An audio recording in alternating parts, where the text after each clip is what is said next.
All right, the Tyrann Mathieu's rumor, and does the price tag matches what he's looking for in the open market?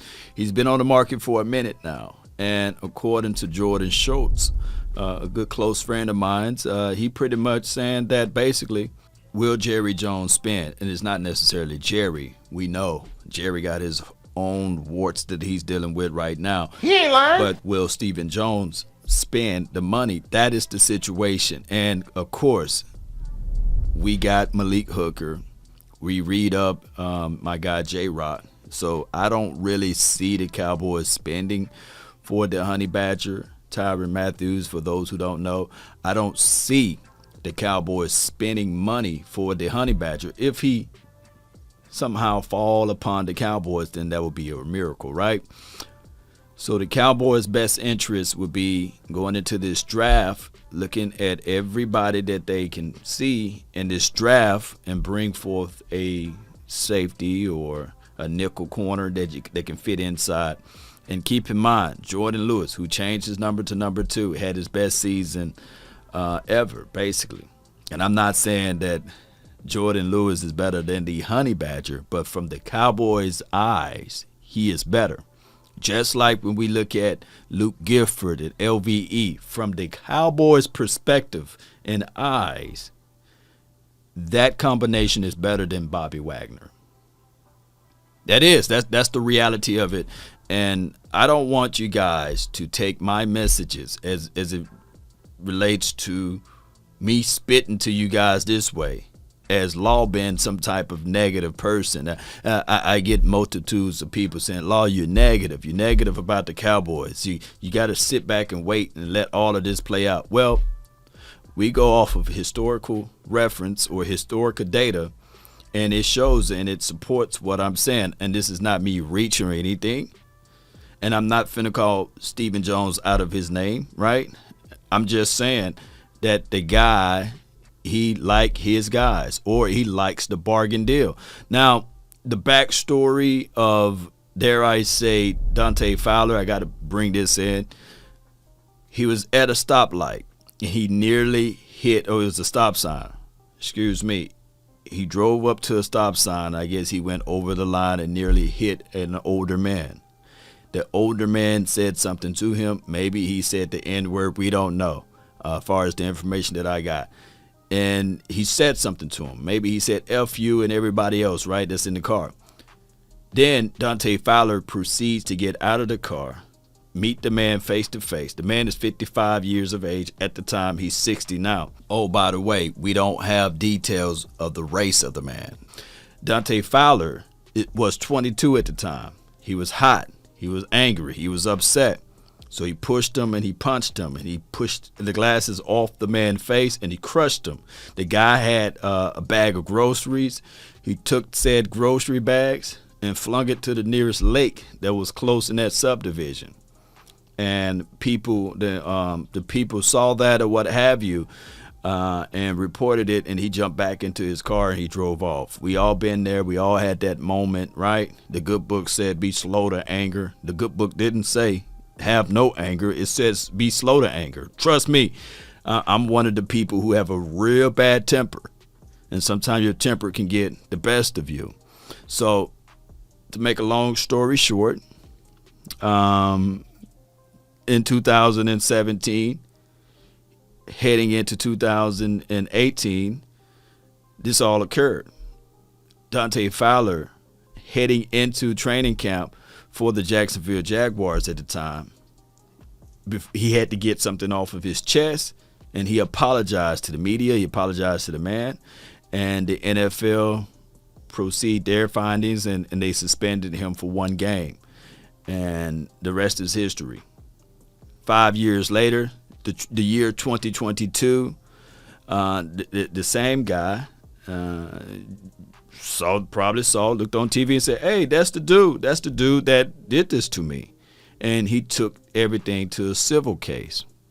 The civil case awarded him punitive damages because he said he have a broken this and broken that, and just giving you guys the raw end of the storyline.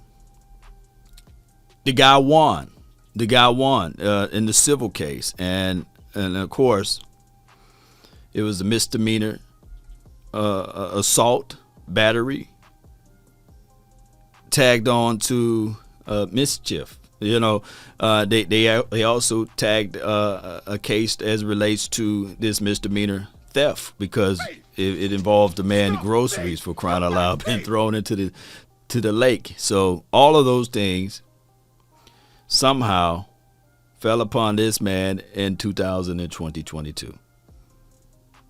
So the year 2022. So that's just how that goes. But back to everything, he got to pay $280,000, not to the NFL, but to the man for his medical bills or what have you, and his psyche. The guy is 60 years of age now. I'm quite sure that Fowler should have some money in between the couch to pay the man. His contract now is $3 million. And now, if the NFL, according to the ruling, cannot double suspend the man, but the NFL got what they call conduct unbecoming, right?